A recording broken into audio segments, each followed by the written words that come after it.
Ito yun siya, guys. Crabs stick. Ganyan. Lasang crabs. Pwede pala gawing lagay sa gulay. Ayan.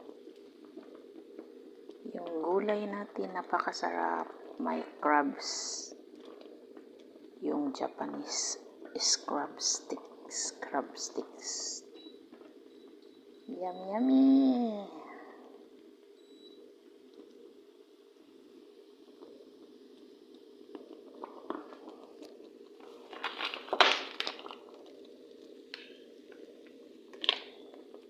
Ito yun siya.